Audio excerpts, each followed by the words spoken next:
Where's the music? Ladies and gentlemen, we Sports Talk Live. We have a crowded panel today. We have Schwartz down there at the bottom left of your screen with a little microphone with the line going through it.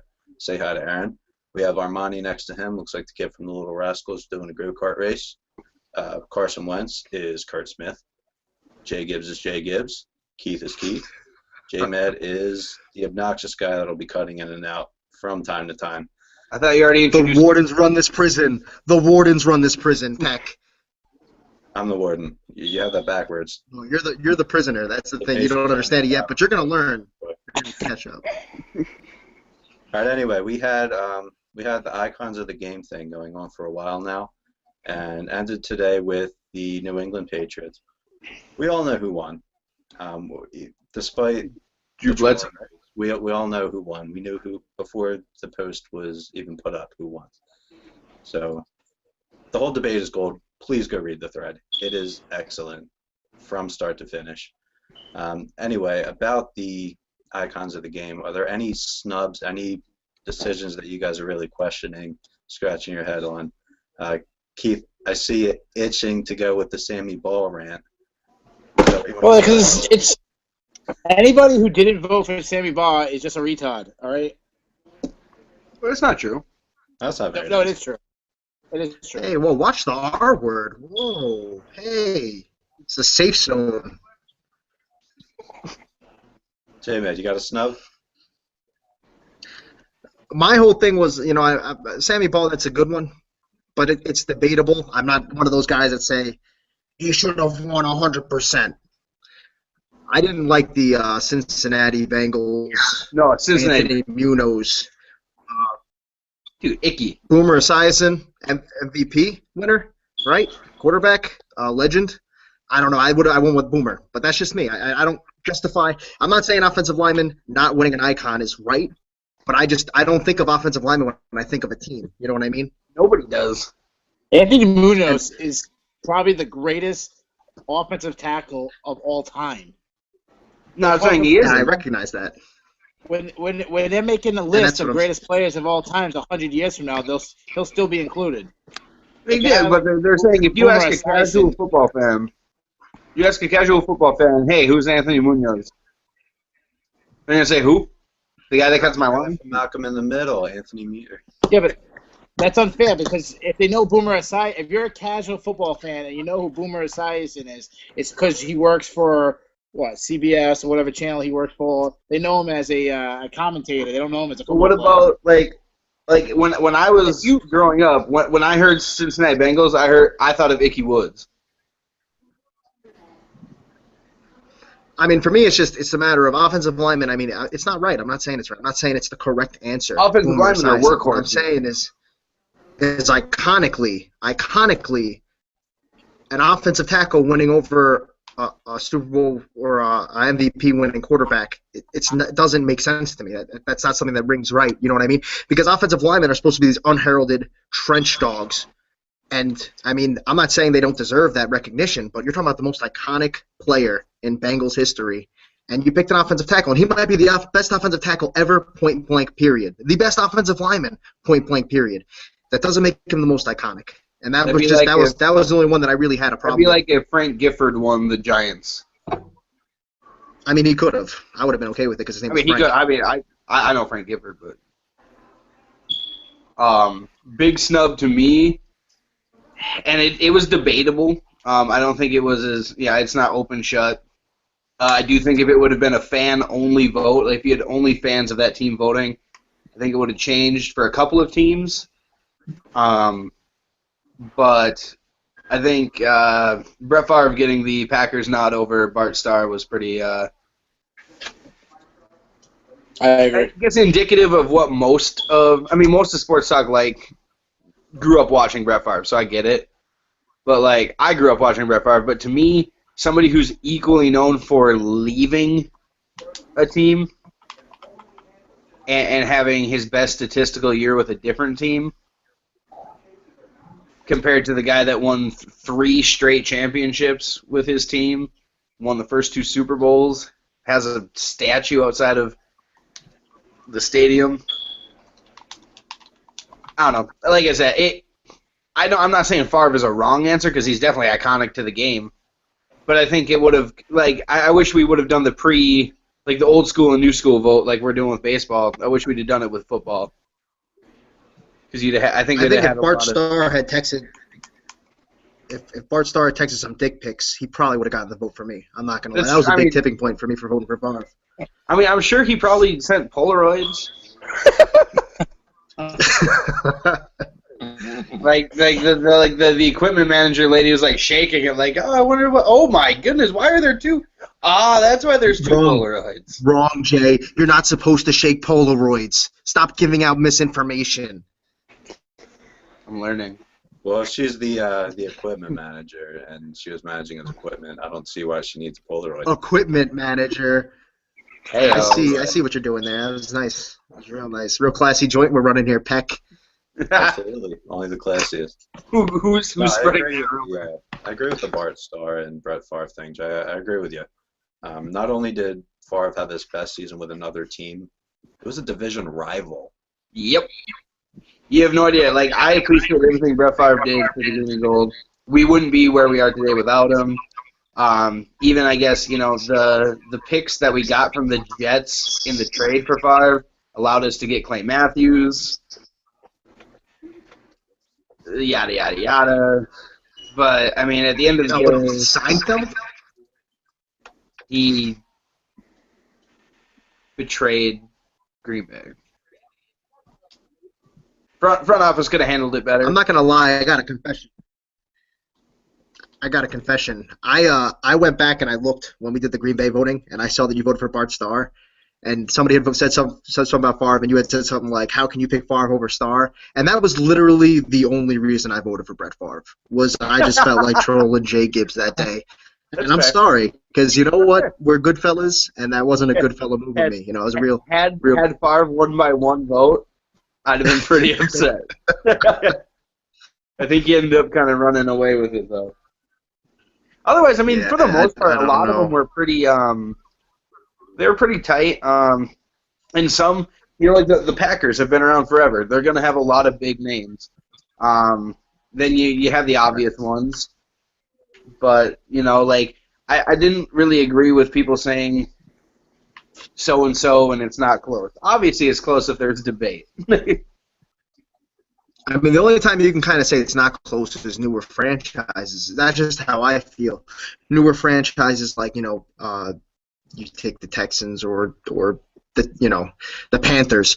Those are, maybe they're not as close because they have so little history that you're looking at maybe one or two guys. But you're looking at franchises that have been around for decades, and of course there's going to be multiple candidates that at least should be talked about. I'm not saying that they're going to win, but honorable mentions. How many times do we see honorable mention posts by people listing 3, 4, 5 guys? I mean, that's going to happen when you have that much history. And with baseball, it's going to be even worse because baseball has an even longer history. So I'm excited just to watch the eruptions that unfold. There's like 5 or 6, like not even close. Tom Brady for the Patriots, Barry Sanders for the Lions,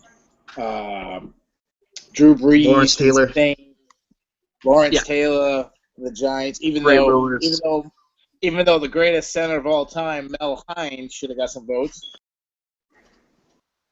He didn't do enough cocaine.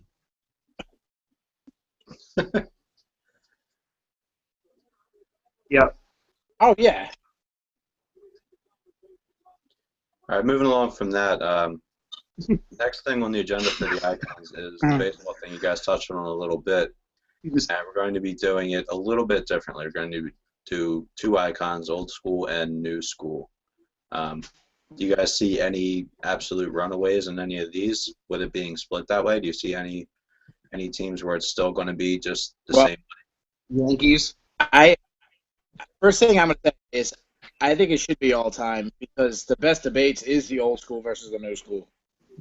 I mean, you kind of really eliminate a lot of debates if you're going 1990.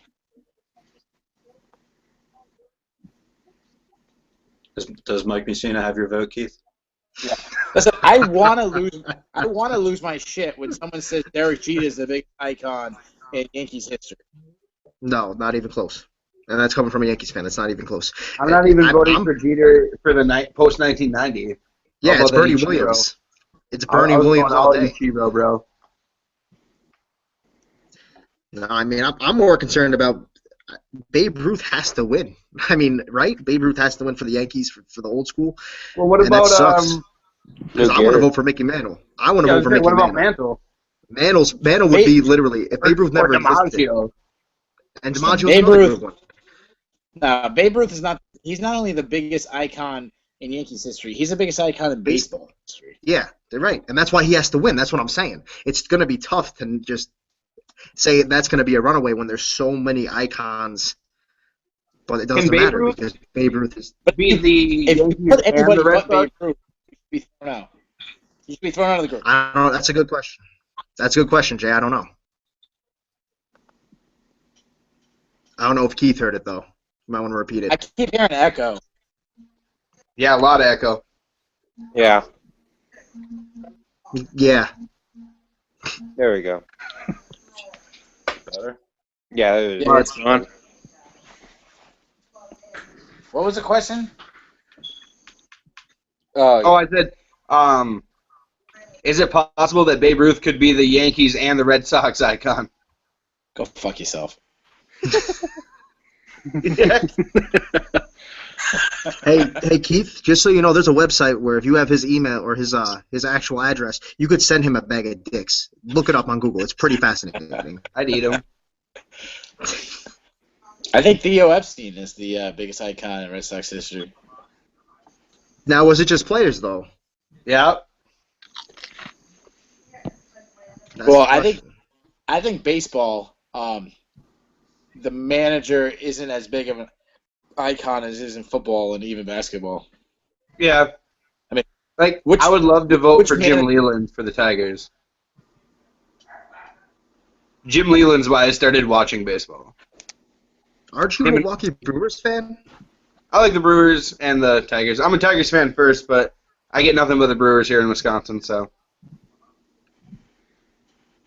So you just like the teams that win then? Is that how that works? Why the hell would I be a Brewers fan? You like to drink, don't you? Boom. Fair. That's fair. That's winning, I guess. Yeah, I'd like to see that- biggest icon by position. That would be fun. Now, would Jeter beat Rizzuto?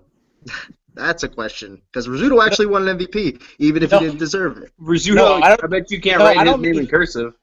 No, I don't mean by team. I mean just by position. Oh, period. Like, Point greatest blank. catcher, greatest.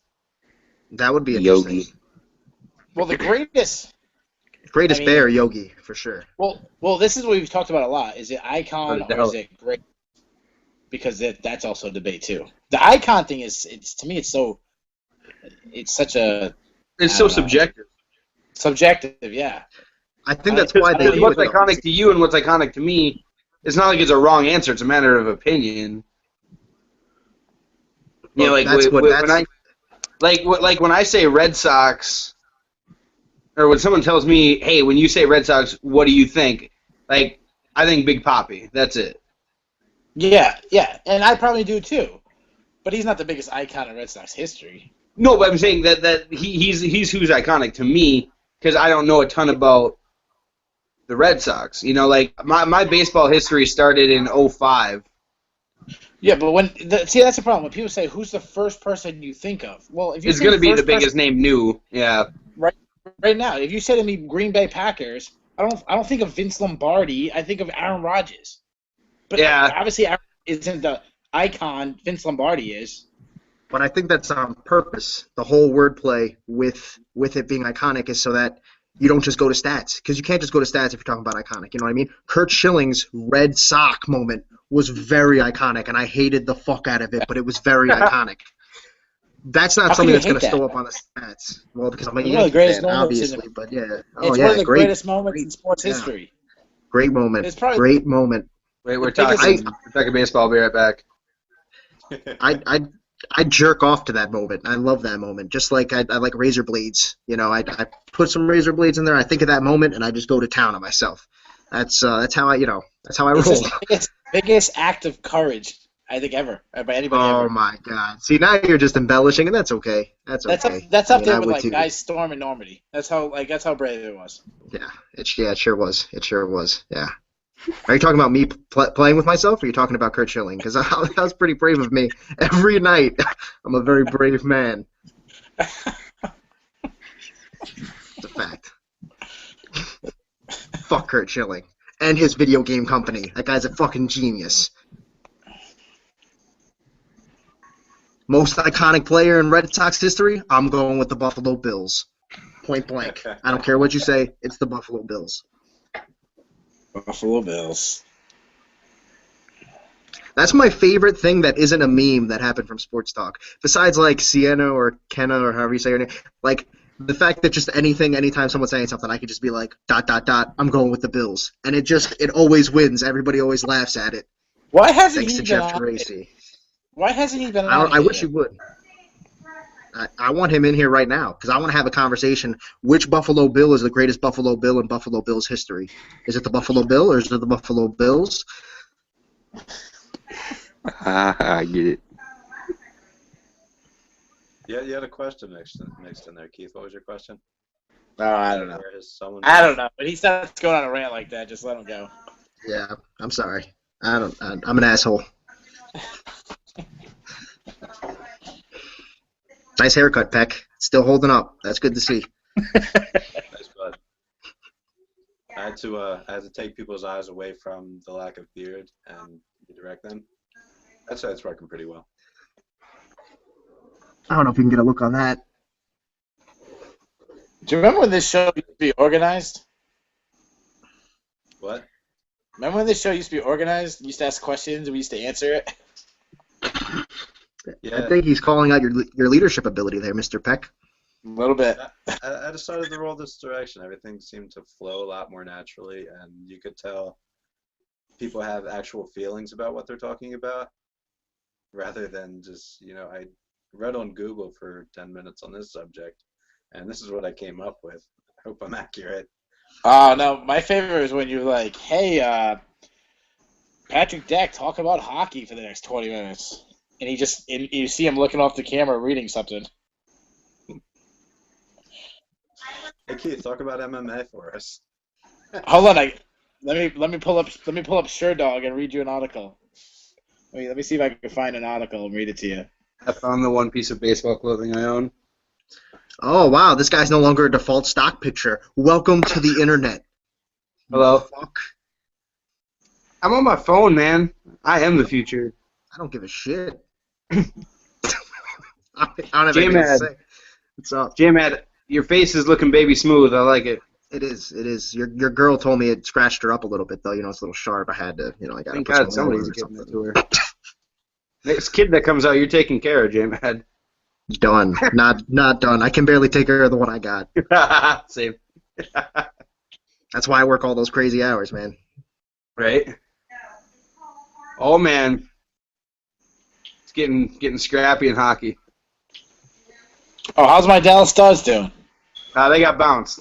Sorry, bro. Eliminated. I don't know how What? to break this to you, but you're now Yeah. a Sharks fan All like the me. Stars are out?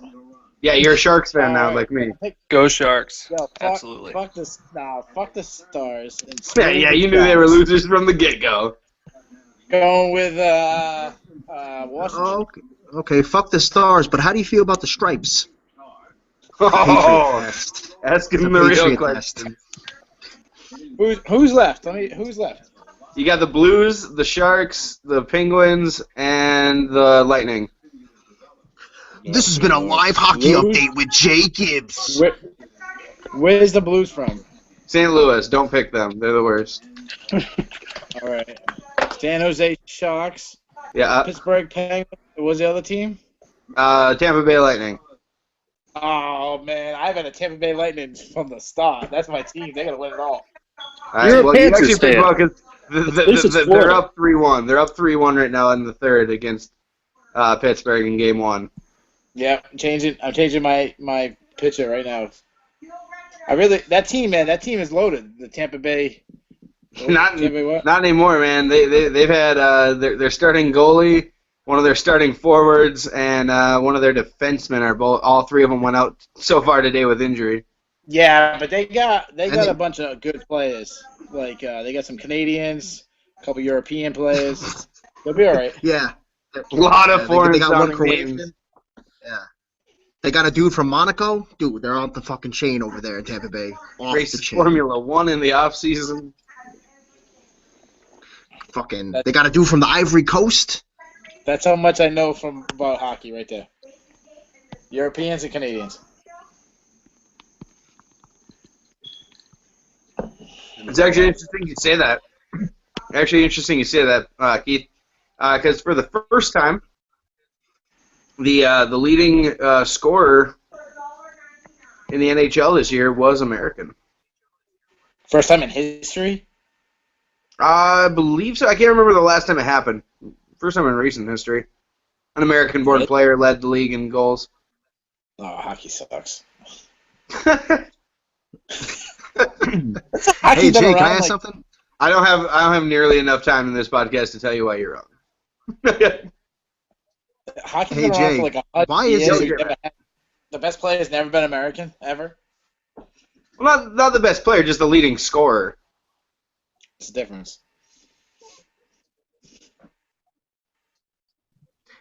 All of a sudden, Jay goes from having a stock photo to a live photo, and he can't shut the fuck up. Before, he was kind of quiet.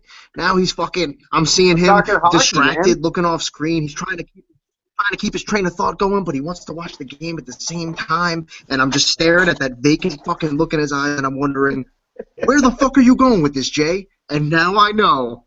Now I know where you were going with it the whole time. Excellent. I have no idea where you just went with any of that. What? It's all good. Justin I Peck followed. doesn't even need to run the show.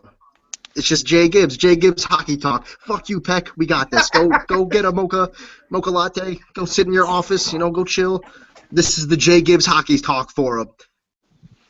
Greatest And on that player note, I'm gonna or turn it greatest back player over to ever? Zygmunt Paul. Hey, Sidney Crosby, he's not American? No, he's Canadian. No, he's Oh. yeah. And he grew up in Ohio, so that doesn't really count anyway. Ohio sucks. Yeah, Ohio does suck. If I could get rid of like one state in the union, it would be Ohio. I think the best comparison is Ohio is like the Alabama of the North. I get rid of West Virginia. Really? Yeah. The Alabama of the North definitely goes to West Virginia. No, the reason why I want to get rid of West Virginia because it has Isn't the that the worst North? name. Like, Does West Virginia count as the North? Does it? No, everybody still talks with the Southern accent down there. They were part of the Confederacy. Yeah, but they West Virginia. Exactly. That's the But South. no, I don't care. I'm talking about the whole country. I want to get rid of. Oh West yeah, Virginia. you want to get rid of West Virginia? Yeah. What's up? Why? Well, I mean, I just think about like the original people when they thought to come up with their name. They're like, "Hey, we're west of Virginia. Let's just go West Virginia." It's fair. Like, that just bothers me. Like, come up with your own name. Well, No, what I about like it. I North like and it. South Dakota? Because it kind of sounds. But there isn't a Dakota, so they're not named after something. Shouldn't they just be a Dakota? Like, why make North and South? Why This not guy's just be speaking the Dakota facts. and just be Carolina? They can leave too. These are the hard-hitting truths that we're looking for. These are the hard-hitting truths right here. Sports Talk Live, talking about West Virginia and the Dakotas and Matthew the Carroll says, Yeah. guys, I'd get rid But of Florida. see, but hold on. I want to defend West Virginia. All I right. want to defend West Virginia real quick. If Justin For the first will time allow me. ever in human West history. Virginia kind of sounds like West Vagina. Yeah, but that's what we have regular Virginia for. Yeah, but I mean that's even better. Like yeah, you could have vagina, but West Vagina, that's like a classy new exotic place. Not saying that Or it is it's classy or dirty exotic, hippie 'cause it's vagina. not, but it sounds It like doesn't it. shower and And I'm fine rides a with bike it. Have you everywhere had with dirty his hippie vinyl vagina? in Portland. Dirty hippie vagina is the best vagina you're ever gonna have, kid.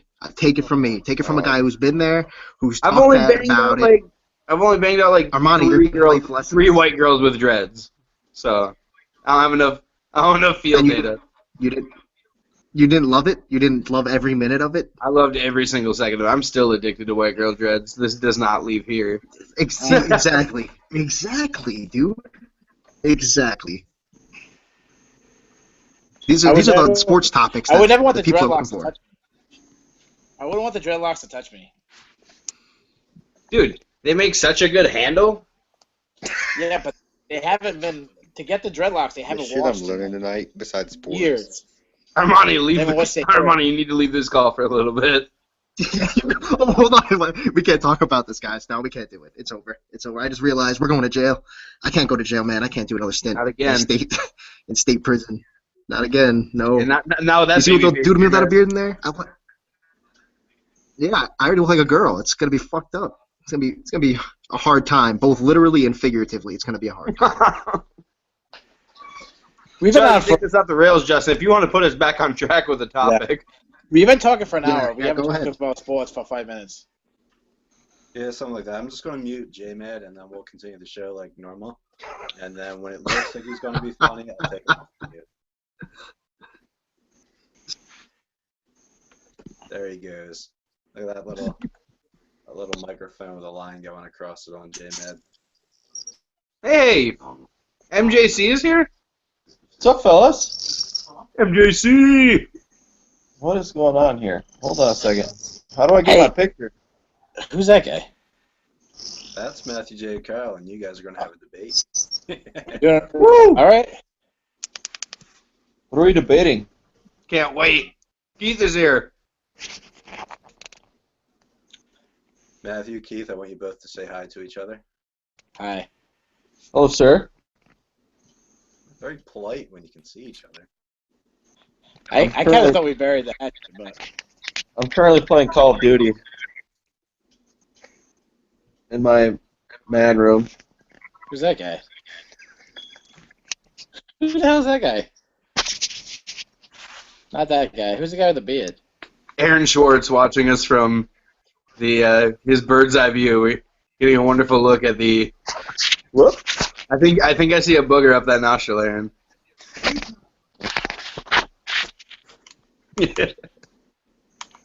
So is this like a regular thing on Friday night or what? Who's that guy? Yeah, sometimes we even talk sports. Who's the big guy with the beard? That's Aaron Schwartz. Oh, all right. Who's that guy? Still a second. Oh, this is funny. So hey, Who's that guy speaking with the of, '90s boy band haircut? Speaking of random members in the league, Jay, what's up with that guy Brad Carlin? What you mean? Dude, that guy was hating on me. I don't even know who that guy is. Wait, Carlin? Yeah, he was dogging me. From the time you Fuck went that live guy. at the bar, Jay. Oh, he was dogging you. I don't know. I don't even know that guy. I know, man. He was dogging you hard. I know. Listen, that's like a CES fighter trying to talk shit to a UFC fighter. Like this. I was confused by it. I was confused by it. Like, I went live and he was like, oh, man, yeah, fuck Keith. I'm like, whoa. Like, what? Keith? Like, I can say that to Keith. I talk shit to Keith all the time, but, like, you don't even know Keith. Listen, that's when you know you get respect around here, when people either you love me or you hate me. You know, the good news is I still have some great evidence in case you ever question my knowledge on something, Keith. I have photographic evidence of you saying that I know my shit. Oh yeah, yeah. But that doesn't mean that Crew. that doesn't mean that you know your shit to my level. But that just You said this is going all the way back to our NFL trade scenario when you said you drew a tough round one matchup because I know my stuff. Oh yeah. That's because and I whooped your ass, by the way. The vote says otherwise, man. Yeah, because all of a sudden I look and every single person who voted for you, you're friends with them on Facebook. It's not my fault that I'm popular, man. I'll Did I break vote you on- down did I vote on that? salaries and all kinds of shit. Go reread that thing. I whooped his ass. You wrote more, if that's what you meant to say. I what? You wrote more than me. I if broke that's down what how you it mean. was. saw it or not? Yeah, I broke down how it was impossible. I went with quality. I broke You down went how it with was impossible to quantity. do your trade because of salaries, all kinds of shit. Chuck Madden says, never trust a man with two first names, unless it's Keith Robert. What about J-Mad? He Yeah. has like 9 names. Nah, Robert's my middle name. Is your last name also a first name? No. Very, very not common name. I like it. Unless your first name is Kurt. Keith Robert Birdie. No, I have the same. I'm not lying. I have the same last name as Kurt Schilling. Nice. It's close. Close. It's pretty close.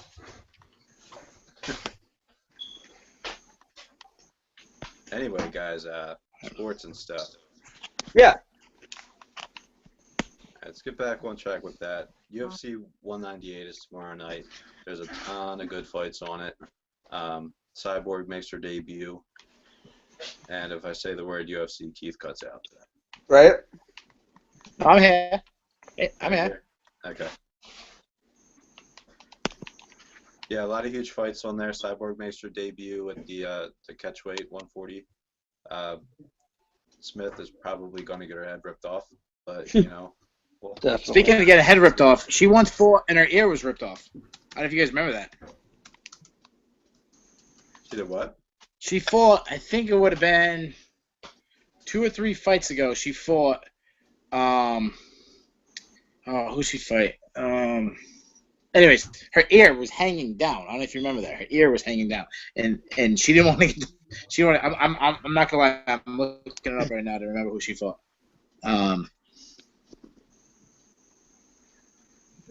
Jessica I. She was fighting Jessica I, and her ear was hanging down. Because she had cauliflower ear and it got busted and it was like dangling down. And she wanted to keep fighting. The referee made it stop. Like her ear almost came completely off. That's nasty. You could YouTube that shit. It's nasty. Speaking of nasty, how about Emmett with the bone sticking through his hand? Oh, that was disgusting. Listen, Excellent. I know. I already talked about this on my not so instant reaction, but I was so impressed by Emmett. I mean, just to set the stage by this guy, he fought John Tuck, who's, B- level fighter. Like, he's not a scrub. He's got a lot of talent, well-rounded, good wrestler, good striker, big for the weight class. So he takes on this guy. He gets the call for his USA debut, 3 days notice, flies from California all the way to Holland, makes weight, and then fights the guy. Beats him up for 2 rounds, then breaks his finger where his bone is sticking out of his hand, and he's got to run away from the guy for the last round and still wins the fight. Keith, I think you're missing the most impressive thing about that. The real impressive thing about that was that he went to Holland and he didn't smoke marijuana. That's a real American hero, like every day of the week. No, he just smoked John I'm just Tuck. saying. I mean, it's legal there. I was smart. I like how you did that. That was good. I give you props on that one. Yeah, but he's from California, so is there much difference? Well, it's legal. I mean, if he has a medical card, I guess. I don't know. I don't really know that much.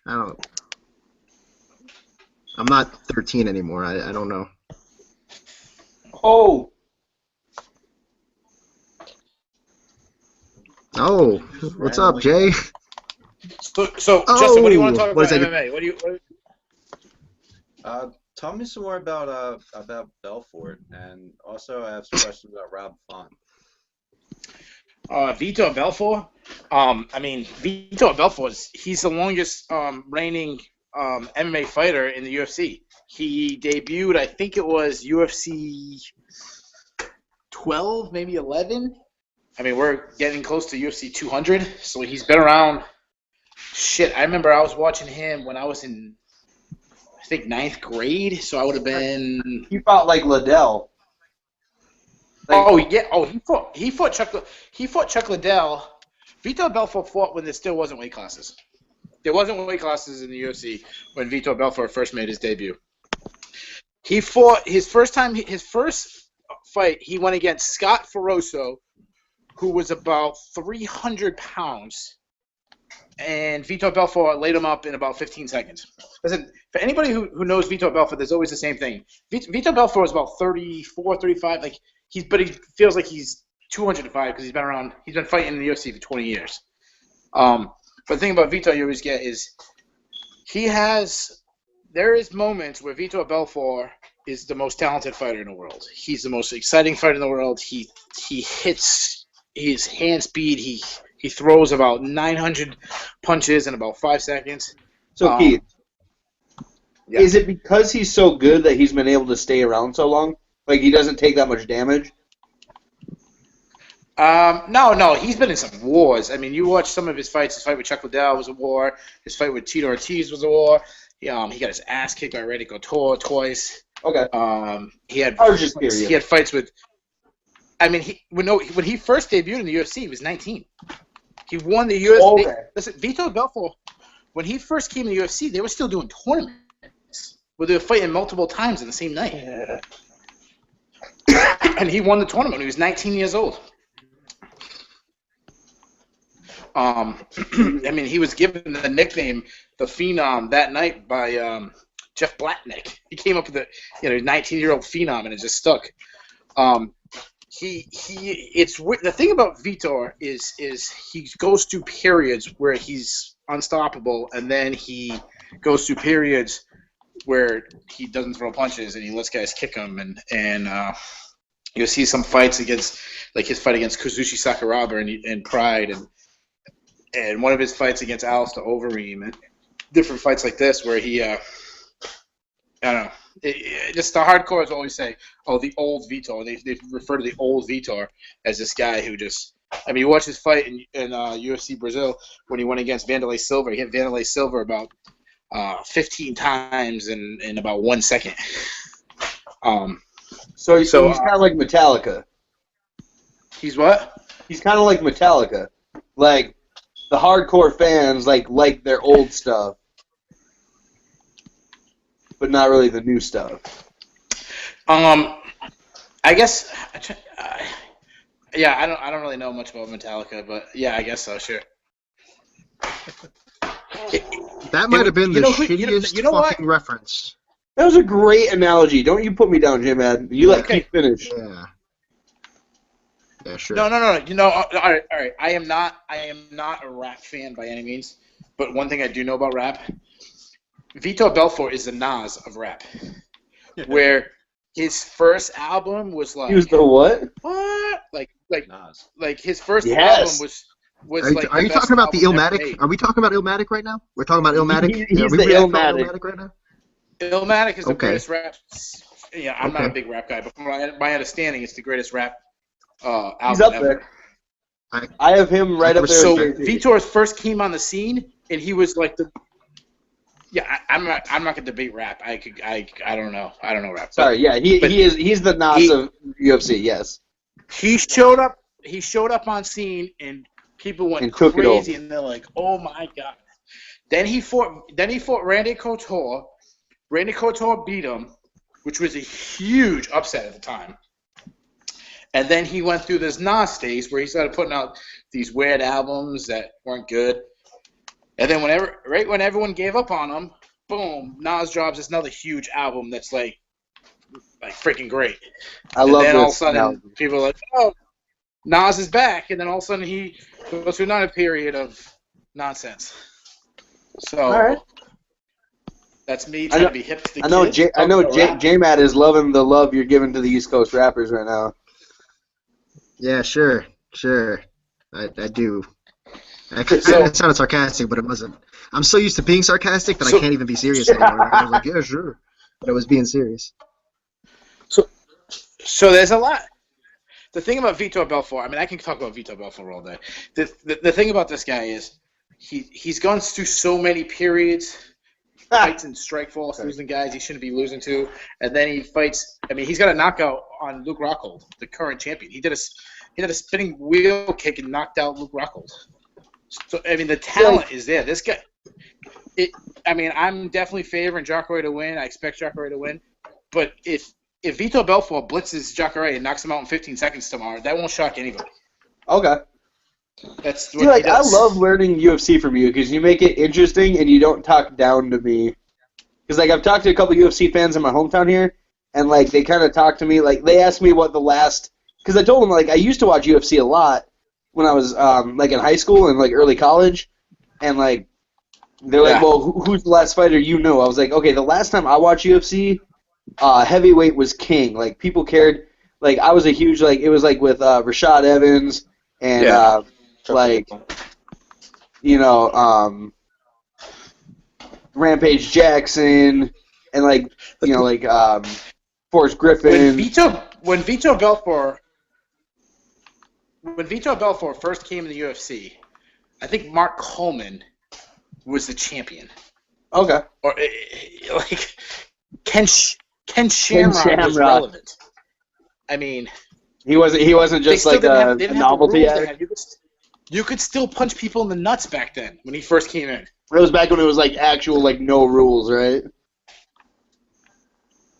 Yeah. His first fight wasn't against Scott Ferroso. I lied. His first fight was against Trey Telligman, and then he fought Scott Ferroso in the finals. Why would you lie? Tank Abbott. one of his big wins in his history was Tank Abbott. That's who Vitor Belfort. Now Vitor, he's actually involved into probably even a better fighter than he was when he first came in the scene. Because back in the day, all he did was blitz you with his hands. Now he actually is probably his most dangerous weapon is actually his high kicks. He's been knocking out guys with his high kicks. He knocked out Luke Rocco with a high kick. He knocked out Dan Henderson twice with a high kick. Michael Bisping he knocked out with a high kick. I see the odds and the So odds. he's pretty much just dangerous top to bottom. Oh yeah, the thing about Vitor Belfort is he's an absolute killer for about 3 minutes. If you make it past 3 minutes with him, he's gonna lose. And Okay. I think Jacare, That's what I told- the matchup between Vitor Belfort and Jacare is basically like this: a really good striker with decent ground skills, which is Belfort, versus a really good ground guy. Not that's an understatement. Like the freaking Michael Jordan of jiu-jitsu. Nice. Jacare, he's that good. Him, Damian Maia, and Fabricio Verdum is like the holy trinity of MMA jiu-jitsu. So he's like this phenomenal ground fighter with good, like decent stand-up. So the one thing Jacare does, to me, this is really Jacare's fight to lose. If he stays on the outside, he might get blitzed by Vitor. But I kind of see him kind of striking himself in, getting into a clinch. He does a lot of like trip takedowns, lateral drops, knee taps. If he takes down Vitor Belfort and gets on top, it's all over. Like he's that good. Wow. Like a guy. What do you think? Like a guy like Gunnar Nelson who fought last weekend that everyone's going crazy. He obviously has great ground game. A guy like Gunnar Nelson couldn't friggin' lace up Jacare's shoes on the ground. Like it's not even close. Okay.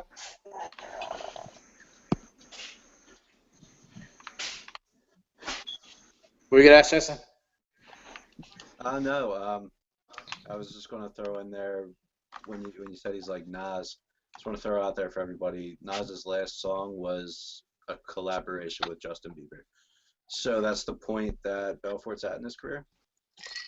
That's when Vitor got busted for steroids. Well, I was Gotcha. So, no, it all comes full circle with the Nas thing. I like it. Vitor, he's not even just like an icon of MMA. He's also like this guy that no matter what happens, someone is out there still believing he's gonna like make it and conquer everybody. He's like and people like to exaggerate what he is. Like he's the Bo Jackson of MMA, where people who remember the '80s remember like, yeah, Bo Jackson was good, but he was never the best baseball player. He was never considered the best football player. But 20 years later, people make him into. You don't like, know. You don't know People Bo. do- You don't know Bo. Huh? Bo knows diddly. Yeah, like 25 years later, people make Bo Jackson sound like he's Jim Brown. He was never Jim It Brown. is funny when you hear people who are maybe like casual sports fans trying to like be like, well, you know, I know about Bo Jackson, how he was great. I'm like, hey, he was good. He wasn't even the best running back on his team. Seriously, Marcus Yeah, Allen Marcus was. Allen. Yeah, that's true. I forgot about Marcus Allen. I mean, so Your boy John McKay just made a comment on the live feed. Breaking news: Floyd Mayweather just said on Showtime Boxing that a fight with him and Mayweather will happen at some point. So I'm assuming he's meaning McGregor, Yeah. or he's just trolling the hell out of us. One or the other. So both. I read an article today saying how it could possibly happen, and the way it could possibly happen would be if McGregor got his license as a boxer, and the UFC says that you can't, in their contract it says you can't fight in any other organization. It says boxing on it. However, there's this Muhammad Ali Act that happened back when he was like When he fought that Wrestler. whatever, wrestler. fighting some, I don't know, some kind of nonsense. I'm not a legal expert by any chance, but somehow it could actually happen. But people are, listen, the only way this happens is if it's an exhibition match. There's no way to be a pro match.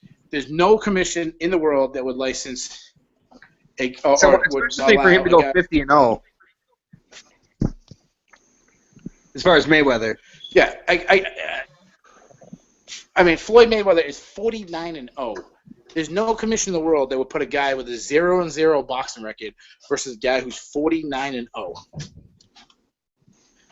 But you know what would be my dream scenario is that they take this fight and like right at the beginning McGregor just goes, you know, fuck it, and just MMA just starts fighting MMA style and just beats the shit out of Mayweather.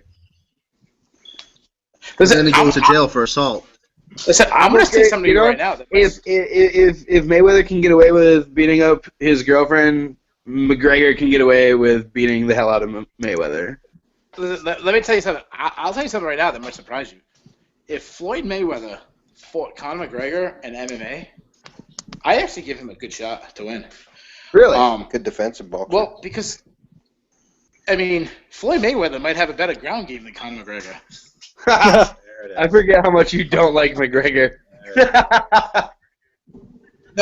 No, seriously, all joking aside, no. I would favor Conor McGregor.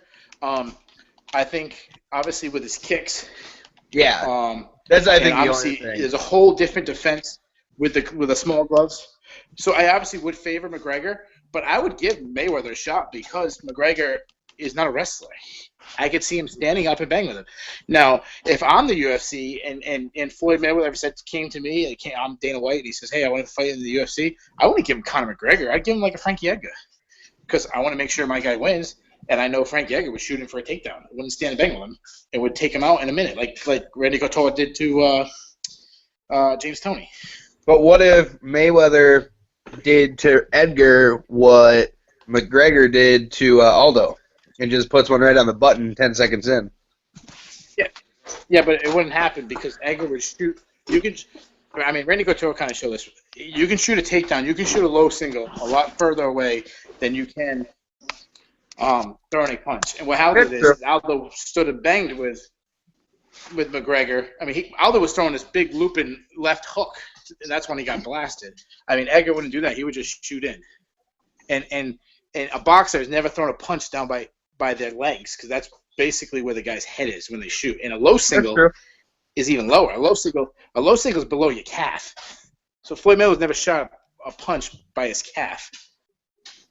But there's great fights.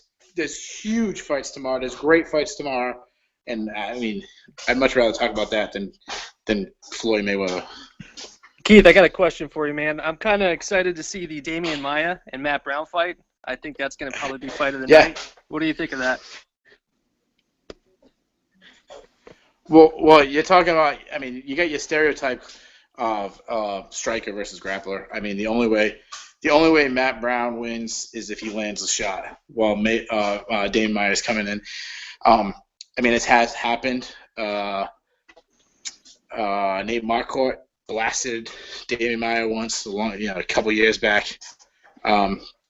But honestly, the one thing about, and I'm not gonna lie, I'm gonna kind of steal this from a guy I read this today on SureDog.com, which is a great website.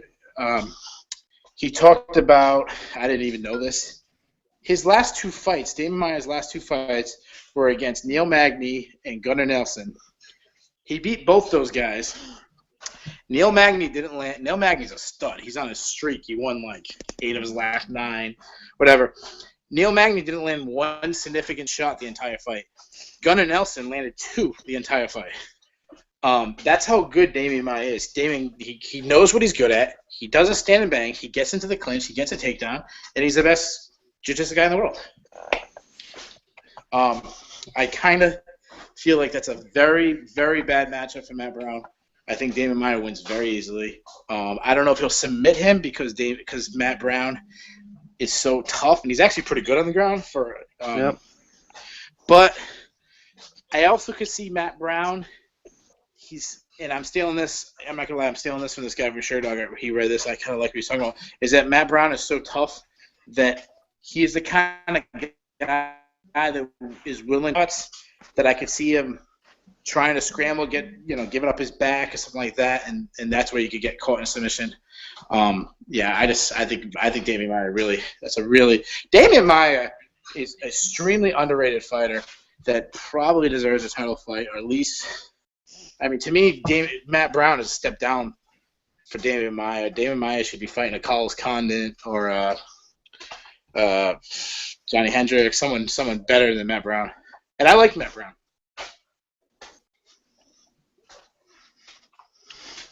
What are you doing?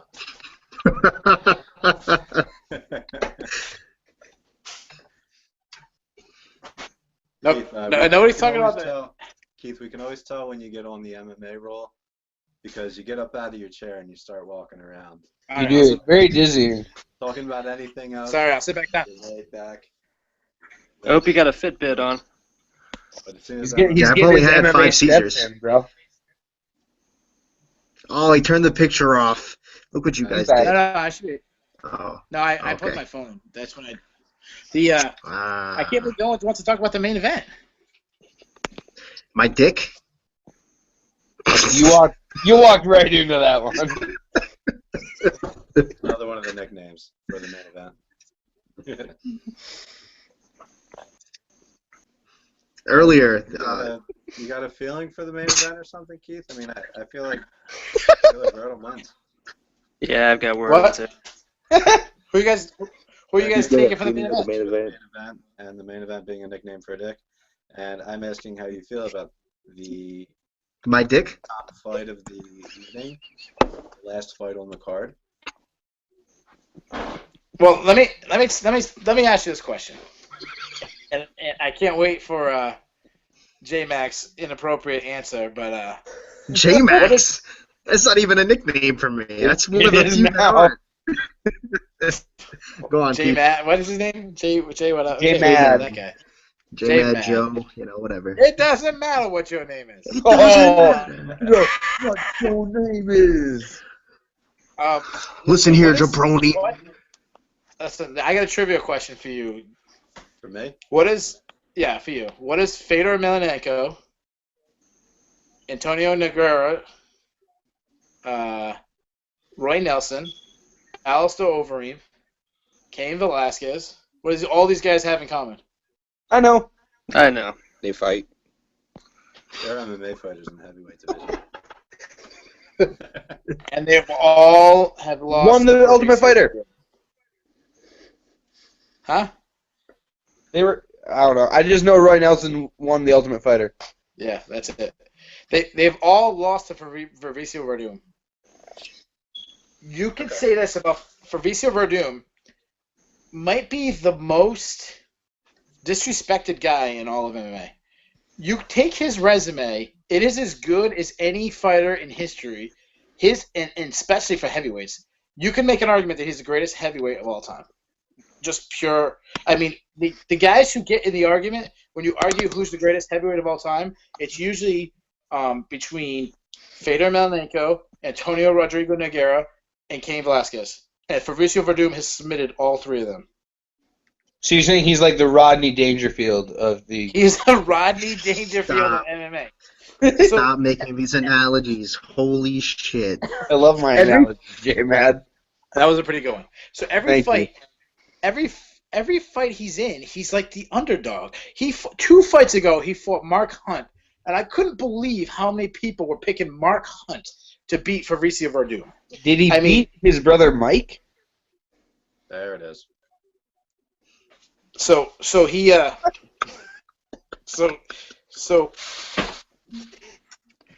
I lost my train of thought. Thanks. I fucking hate So- you, Jay. so I anyway- hate you so goddamn much. He fought Cain Velasquez, who's in my opinion probably the most talented heavyweight of all time. Beats him. Look what you did. I mean, he's on this roll. He hasn't lost since he lost to Alistair Overeem. 5 years ago, maybe 4 or 5 years ago, and that wasn't in the UFC. And I mean, Stipe Miocic's great. He only has 2 losses on his career. He lost to Stefan Struve. He got knocked out by Stefan Struve, and early in his career, and he lost to Junior Dos Santos fairly recently, maybe like 2 years ago or so, 1 year and a half ago. Anyways, I see so many people taking Stipe Miocic's win, which he might.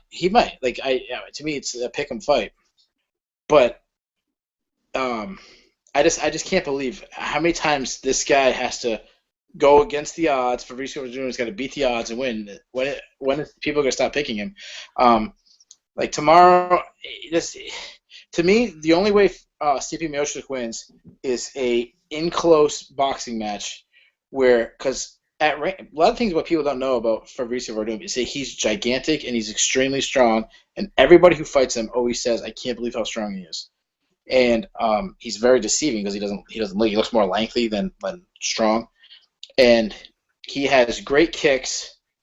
He has a great jab now. He's actually a very good counterpuncher. I mean, he outstruck Mark Hunt, which was a K1 Grand Prix champion. So he has that arsenal. But the biggest thing is, if he takes you down or you try to take him down, he's going to submit you. And I mean, he's done it to Cain Velasquez. He's done it to Nogueira. He's done it to Fedor. I mean, these are the best of the best. And that's one area of Stipe Miocic that basically gets eliminated. You take one tool out of his toolbox. Miocic's a good wrestler. I mean, he was an NCAA Division I wrestler, but he can't go for a take. You take down Fabricio Verdum, you're gonna get submitted. So So you're saying that the only way Verdum loses this fight is if he goes blow to blow in close. That's what you're saying. Yeah, that would. I mean, I could see. I mean, it's heavyweight. It's heavyweight MMA. So obviously, you got two 275-pound guys dropping bombs on each other's heads. Right. So anything can happen when it comes to that. There's always a chance of a knockout. The problem is Fabricio Verdum's only been knocked out one time. He's only been stopped one time in his career against Junior Dos Santos, and Junior Dos Santos is a much harder hitter in his prime than Stipe Miocic is. Miocic, like I said, I could see him winning a decision with boxing, or I could see him landing one big shot. I'd probably be really surprised if he lands the one big shot. But to me, Verdum could land the big shot and knock out Miocic. He uses knees really good. You see, he did a flying knee to Mark Hunt. He throws. I mean, he does things. He's not conventional. Like he threw a front kick to Roy Nelson's face. He does a lot of things that a lot of people don't expect. Especially for a heavyweight that you wouldn't expect. Yeah, exactly, yeah.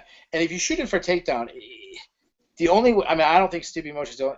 The only way I see Miocic shooting for a takedown is if it's like what happened to Cain Velasquez, where he was hurt and it's a desperation. But if you shoot it, you're shooting right into, like you're just asking to be submitted. I just think there's too many tools for Fabricio Verdum to win. So I'm on the minority, and I'm taking Verdum. I think he's going to win, and I think he's probably going to stop him too. I think he's going to stop him in the. I don't expect it early, but I say second or third round. I think, or maybe fourth round. I think Verdum's going to stop him. So I'm giving away all my picks. So in UFC fantasy, everyone can beat me.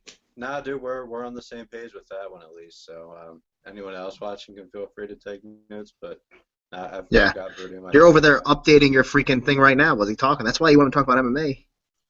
You keep updating it the whole time he's talking. You're just like, yeah, tell me more about it. What do you think about this guy? And you're typing it in. On your, Well, you think you're so. last time I talked him out of taking James Vick on purpose. No, I was totally against James Vick anyway. You know I don't like that guy for whatever reason. Yeah. I know. What did James Vick doesn't. What did he do to you? What did James Vick do to you in a past life? He doesn't wear cowboy hats. That's the answer. He doesn't wear cowboy hats. You have this. He's from Texas. He should. Just don't like it. If he did, and I can't wait until I forget who I even posted earlier. But Neil Dariush. But Neil Dariush, good. But Neil Dariush just lost to Michael Chiesa, and he shouldn't have. He was beating the shit out of Michael Chiesa in the first round, and then he got taken down and got his back took, and it was a horrible 60-second moment. But yeah, I really think Dariush would be the favorite in that fight. But yeah, you got this hate for James Vick. It's kind of like that Brad Collin guy just hating me for whatever reason. Brad Collin Fuck that guy. Fuck Keith Robert. I got a suggestion from one of the members it's way early to be talking fantasy football, right? But I got a suggestion. Nah, never too early. Never too early. I got a suggestion let's do our top 5. Top 5, we'll say it's a 12-man league.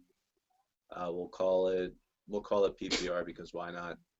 Oh, PPR. Oh God. Is that a deal breaker for your running backs? Oh, I just hate PPR leagues. All right, half a point for. All right, I always have a team in both PPR and standard. I have no idea what you just said, Armani.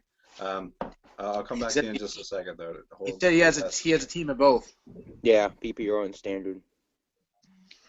The way I want to do this, we did have enough people before when I first got the idea, but a couple guys dropped out. We'll do it like a live draft. I'll have Armani number 1 overall pick. Keith, you're sitting at 2. J-Mad, you're at 3. I'll take 4. And then 5, we'll just agree on somebody. All right. wait, what happened to Jay? I think he saw me negatively react to a penis joke, and he left.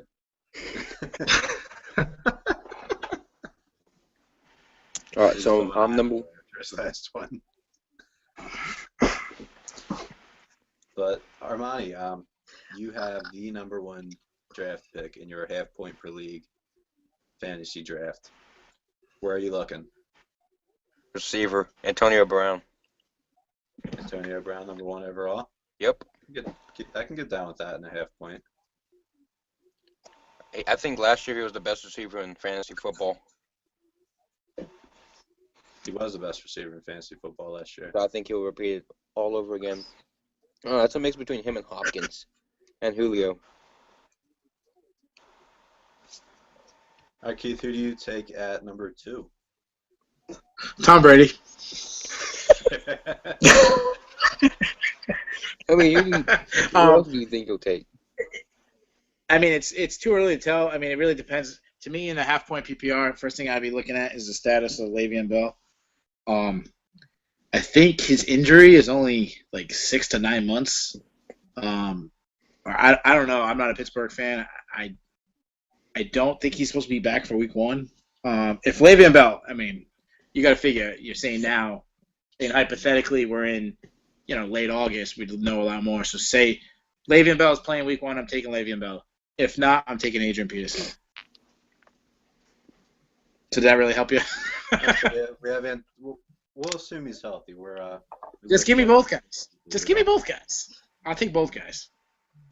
Yeah, all right, fine. I'll take number 2. All right, I'll take Le'Veon. Bell. All right, so AB off the board.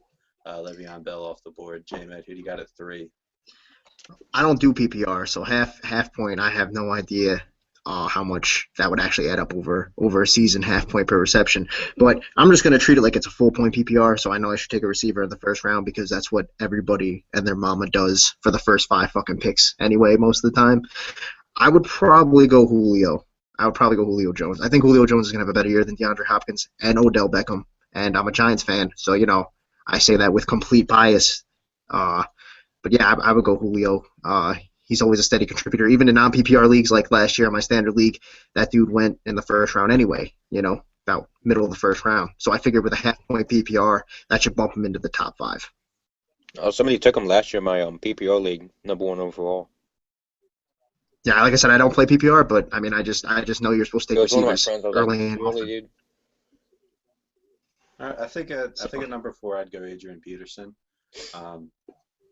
Until he has a terrible season or gets suspended for an entire season or hurt for an entire season. All Or of beats that his aside, kids. assuming he doesn't do any of that dumb shit. Getting hurt's not dumb, that's not his fault, whatever. I have him. I mean, I can't bet against Adrian Peterson. I like him more than someone like Jamal Charles, who's been getting hurt lately. I don't buy the whole Todd Gurley hype right now, just because I don't think I remembered the Los Angeles Rams have enough weapons around him to really take the load off. I think he can still stack the box for now. I mean, we don't know what we're going to see from Goff yet. So do we do every position? No, just if you have somebody outside of those 4 guys, we'll all throw out who our 5th pick would be. Okay, I'm going to assume Jeff Geraci's drafting 5th, and I'm going to go with LaShawn McCoy, and I'm going to call you all crazy for not taking LaShawn McCoy earlier. But he would take Tyrod Taylor. Getting him the 5th, and Tyrod Taylor. If I could actually get them both with the 5th pick, that's what I want to do. And also Carlos Williams, if available. Those should be the top 3 picks of every league, regardless of scoring settings. That's my vote.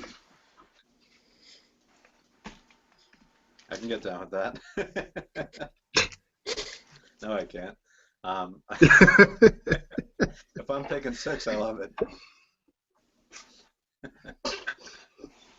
So LaShawn McCoy's official pick at 5? No, I was just messing around. Obviously, I don't know. How valuable is DeAndre Hopkins in a half-point PPR? I mean, you guys might have a little more experience with PPR than I do. Either him or Odell. He's pretty good. They're both good. Both good.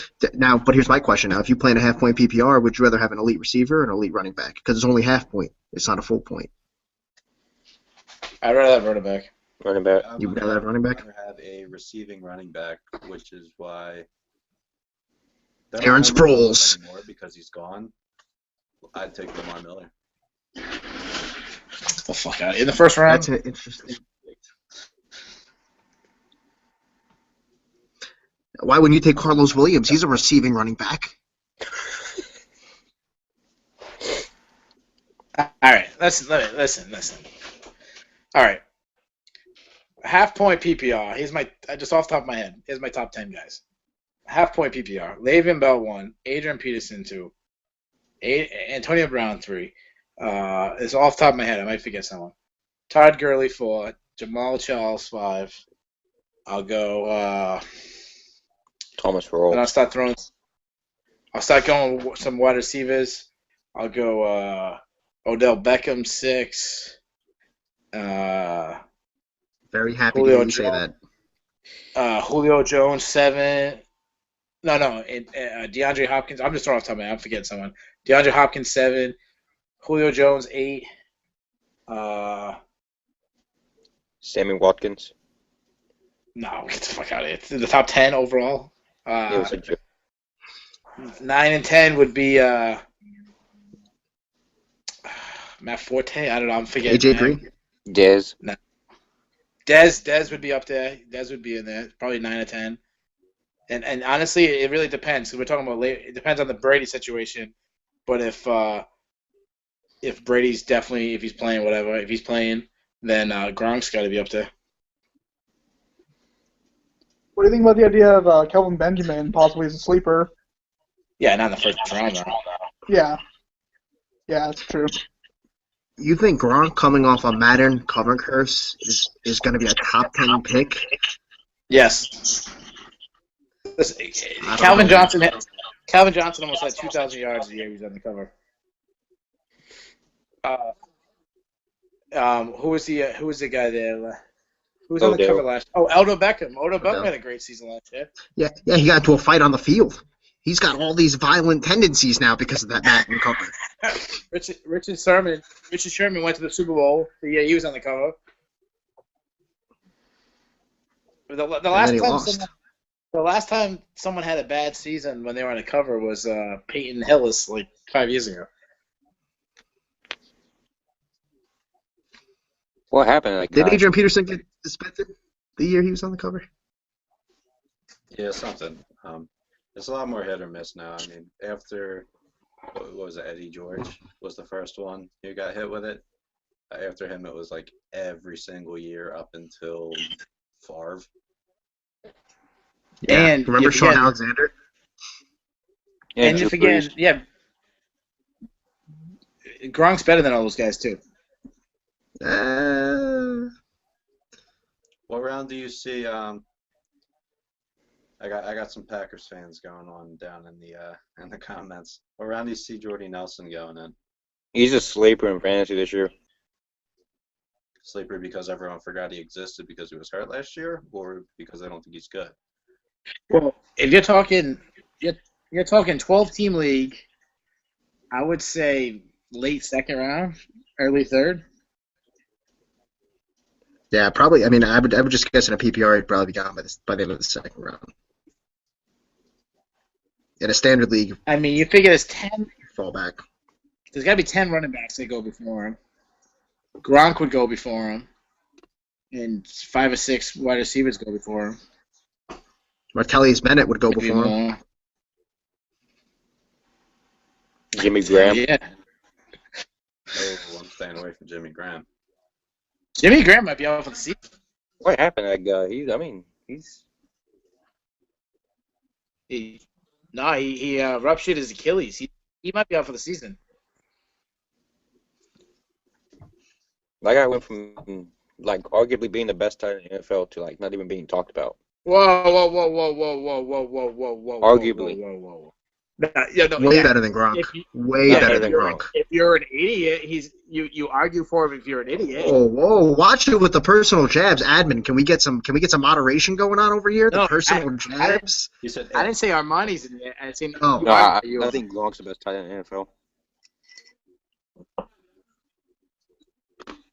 What's the earliest you take a quarterback for you guys typically? I mean, I tend to stay away from them. If somebody awesome falls to me in like the 3rd or 4th round, I might pull the trigger depending on where at in the round I'm picking. I tend to stay away from quarterback until later. What do you guys do? I agree with that. I agree with that. I pulled the trigger on like Breeze fell to me in the 4th round, and like an idiot, I couldn't resist. And then I traded him right when he had that big game against the Giants last year. That was pretty awesome. That's the story of my life, Justin Peck. Don't make that face. This is my life we're talking about, all right? And you're just gonna laugh at it. Unreal. Can't wait till DraftKings starts up for football. I miss taking money. It was fun. If you're the last guy to draft a quarterback in a 12-team league, I mean, who do you end up with? What's the worst quarterback you end up with? Tony Romo? Like, he's still pretty good. That's the way I look at it, but sometimes I wait so long that people start taking a second quarterback before I take any, and then I have to have to pick somebody. You end up with Geno Smith. Never that bad. You end up with Tyrod Taylor. Oh man, don't let Jeff hear you say that.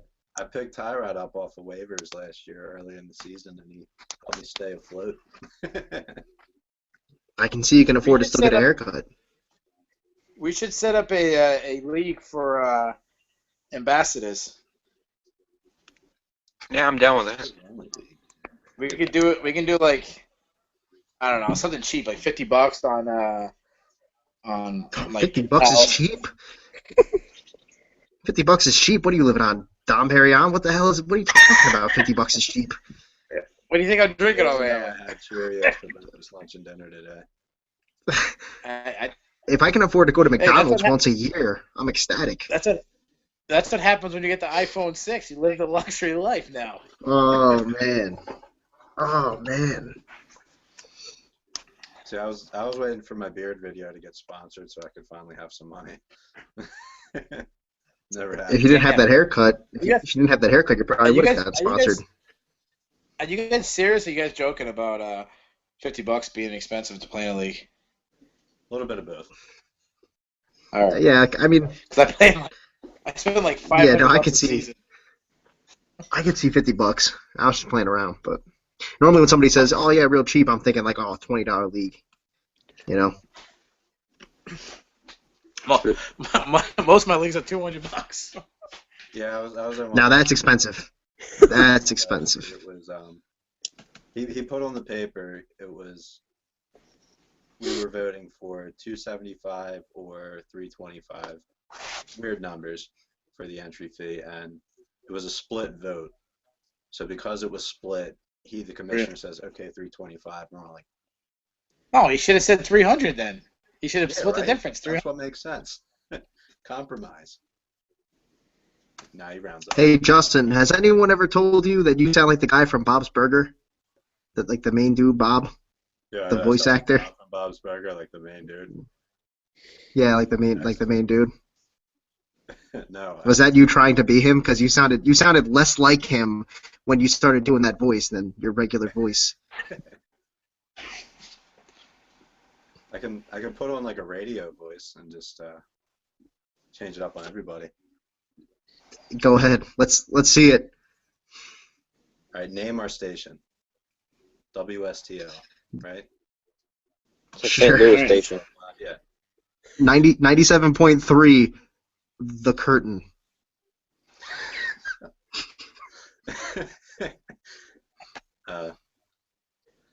We'll call it 8712, the Pats. 8712. What? Gronk's number and Brady's number. Yeah, my radio doesn't have 2 spots after the decimal. That's what happens when you get an iPhone 6. WSTO. Do it again. The Pet. I don't know. Anyway. Yeah, I'm not impressed. I'm not impressed at all. I'm gonna give you a real quick 6 out of 10. A for effort. I used to work for a radio station. What's that? I used to work for a radio station. What'd you do? I did like promotions. Actually, it was like the perfect college like job. You pretty much got paid to party. Just did street promotions. See what happens. WEI is in Boston. Then he came down to Providence, a little satellite station. So I used to do these like little side promotions. It was actually during the year the Red Sox won the World Series in 2004. I hope Riley's listening. It was a wicked cool job. But I think I would have like diseases and a bunch of addictions if I still had it. I'm glad that diseases came before addictions. I like to see where people's priorities are at as far as like what could be worse. And I think on that one you're right. I would much rather be addicted to something than my dick not work, for sure. Yeah, they kind of go both. They go hand in hand though. They do. I mean, my dick doesn't work anyway. It doesn't really matter. Whoa. Yeah. Excellent.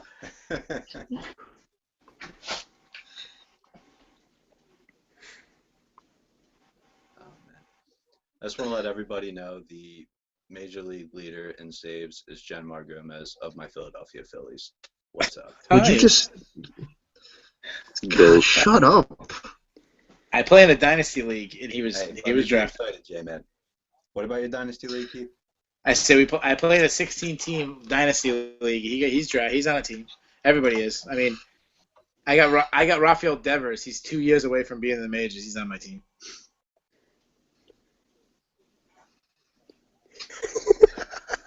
J-Man. One guy has Espinoza, and he's like 4 years away from being into the majors. That's insane. I don't know if I could keep track of that. Like, the only time I ever check my fantasy baseball lineup is when I'm pooping. I go on.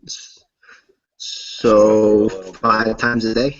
I see if John No. goes online, so I can get advice. No, I'm addicted. I check like 45 times a day. I'm actually on it right now checking. I just looked. I am 1-9 in this one right now. I had a solid day. You just pulled away from me and everything else.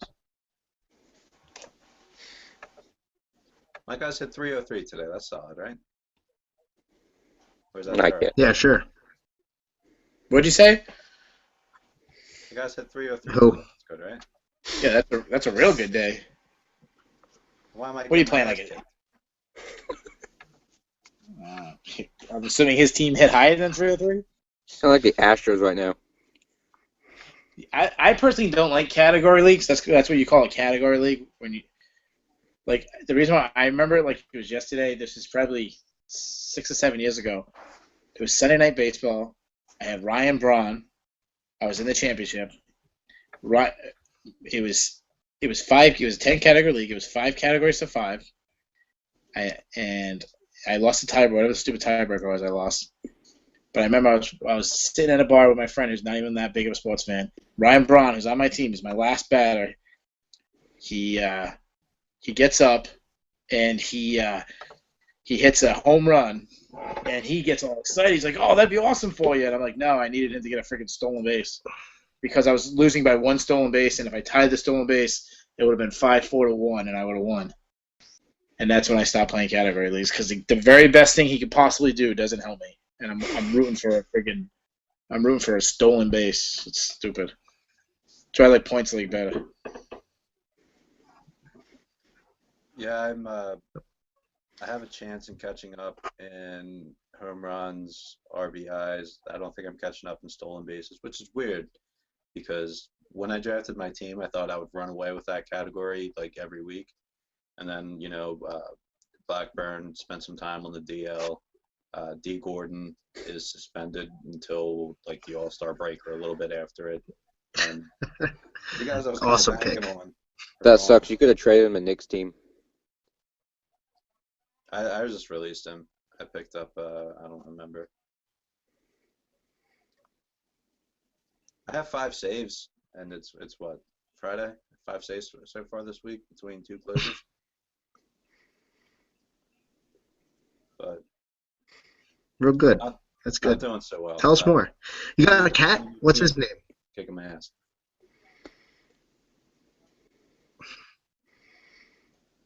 Anyway.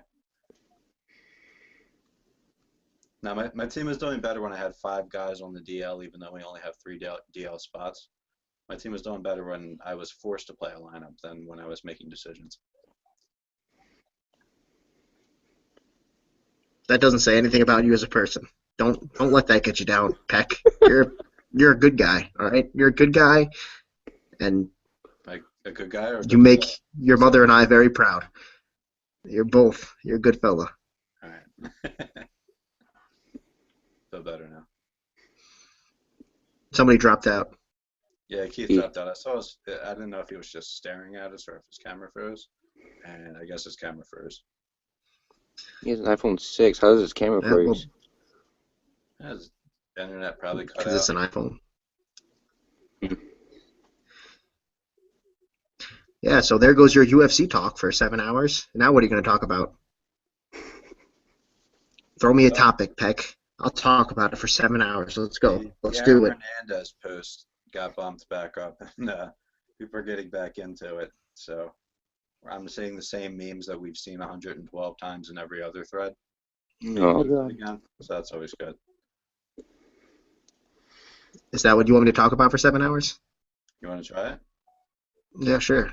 Well, you see, memes are funny because some people, they call them memes, and other people call them memes, and no one's really quite sure how to pronounce them because it's not a real word, it's an internet word. And when you're on the internet and you're making up words, there's not really a whole lot to go off of to make them actual words. You know what I mean? And I don't know whose voice I'm doing right now, but it doesn't matter. It's just me and you, Peck, and a couple of other guys, and we're all talking about memes. And there's a velociraptor, and it's a velociraptor that's a philosophical raptor, and it's sitting there with its claws on its jaw, and it's thinking about stuff. And yeah, those are memes. I'm just waiting for Morgan Freeman to pop in here and explain it. Are they GIFs or GIFs? That's another GIFs. good one. Well, now I heard you wanted to hear from Morgan Freeman, and I don't know a lot about the memes, and I don't know a lot about Morgan Freeman's voice apparently, because that was a terrible impersonation. No, move it into a James Earl Jones. Do a little James Earl Jones rather than a Morgan Freeman. You may fare. I'd rather do Christopher Walken than James Earl Jones. I'm much more comfortable doing a Walken. Hey, do a Boston accent. Get the chowder for the car. That's my Boston accent. So anyway, is it GIF or GIF? I would say GIF. No. I don't know. I would say GIF. I think GIF reminds me of Jiffy Lube, and you know, that's something. That's something unrelated that you could throw in there. Or GIF could remind you of peanut butter, which is awesome. So you should say GIF. I've had bad experiences with peanut butter. Got a biter, huh? Yeah. Yes. Indeed. Quite. All right, well, I think we are out of sports to talk about today. We talked about sports a little bit. Yeah. As Yeah, we sure did. Yeah, for 35 minutes. Yeah, we 29 of them were contributed by Keith Robert. Well, I just turned on Serena Williams playing some tennis against Kuznetsova. Yeah, So I'm Serena gonna will check win. that out. No, I'm not. I'm gonna get a shower and go to bed. I'd like to say great cast, but I'm gonna watch it again and probably hate it. So, You know what? I come into this fucking bullshit 9-to-5 fucking job. Okay, I don't get fucking paid by Sports Talk. I fucking show up. I come here with some great comedy material. That's You know, dick. I don't do Sports Talk for sports. Okay, I'm here to fucking crack jokes. And you're trying to throw topics at me, and you're making me answer questions, and then I'm trying to throw in jokes, and you fucking mute me. You are a piece of shit.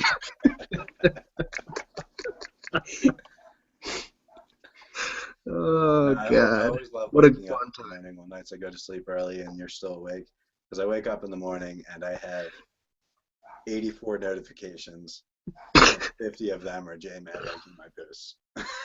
It's hilarious. It's hilarious because I'm on this weird shift where I work 7 p.m. to 3 a.m. And I feel like every night I work that shift, you're up at the same time. And I'm just like, that's it. We're just going to talk shit on Sports Talk. I work 6:30 p.m. to 3 a.m., so I totally feel ya. Same bizarre Excellent. schedule. Different time. Yeah. Well, ours changed. Oh, yeah. Oh. So really it's not the same schedule, but it is the same schedule. At the same time. But it's not the same schedule. I wish I had All a right, job. well, that's all I got. Goodbye, Sports Talk. Yeah. My hand hurts, dude. I've been holding this the entire cast. I thought this whole time you were holding your dick. I thought the whole time you were holding your dick. I swear to God. I didn't even know. I thought there were going to be fingerprints like etched into your dick from just. I just see your. I can't see your hands. See, my hands are here. I'm flipping off people. I don't see your hands. The whole cast.